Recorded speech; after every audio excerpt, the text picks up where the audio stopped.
Okay, we're at the Scottish Athletics Annual Awards and Athlete of the Year, Laura Muir, is with us. How does that sound?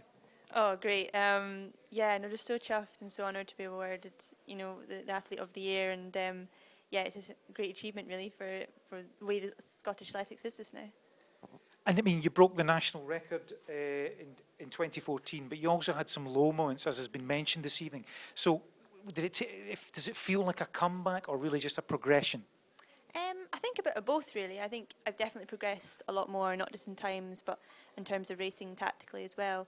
And then I feel like I did have to kind of prove something this year and yeah, show the world what I can do. So I'm just so pleased I did that this year.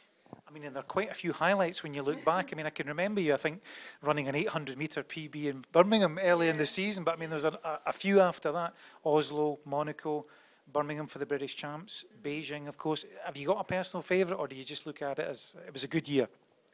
Yeah, it's so hard because there's the championships and then there's my time and then Oslo as well. And I have to admit, Oslo was really, really special. There's nothing that beats winning a race. So that was amazing. But I think I was just so sort of relieved after the World Champs when coming fifth and just feeling like I'd finally made it sort of in a championship and done well. So I think, yeah, the championships has got to be my highlight, I think. And it was a front run in Oslo as well, wasn't it? Yeah, I didn't realise at the time sort of how the race was panning out. I just knew I wanted to go with a pacer and I just stuck by it, really. And of course, your coach, Andy Young, is Performance Coach of the Year again for us tonight. He also got an award a week or two ago from European Athletics. It's nice that he gets the recognition, but I think it's also that the two of you are growing as a partnership over the years. You're learning more about each other. Yeah, definitely. I mean, this will be the fourth year me and Andy have worked together now, and it has been a steep learning curve for both of us, really. Just, yeah, learning so much, really, and it's just great that he's got the recognition as well this year. And we appreciate, Laura, too, that you support events in Scotland when you can, when it suits the schedule. And you were at Cumbernauld last week for a rather muddy and hilly cross-country, and there's another one coming up at Bellahouston. We're finding that there's a real growth on the women's side. I think the women's race next week, 100 more athletes than last year. We're pleased you're supporting those.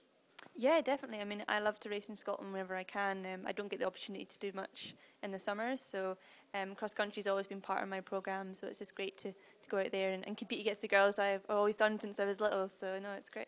And you possibly don't realise it in yourself, but you are a role model for people, and they're maybe saying, well, you know, they want to follow you and try and attain what you have, which it's going to be extremely difficult for them. But do you like to see the teenagers, you love to see them staying in the sport?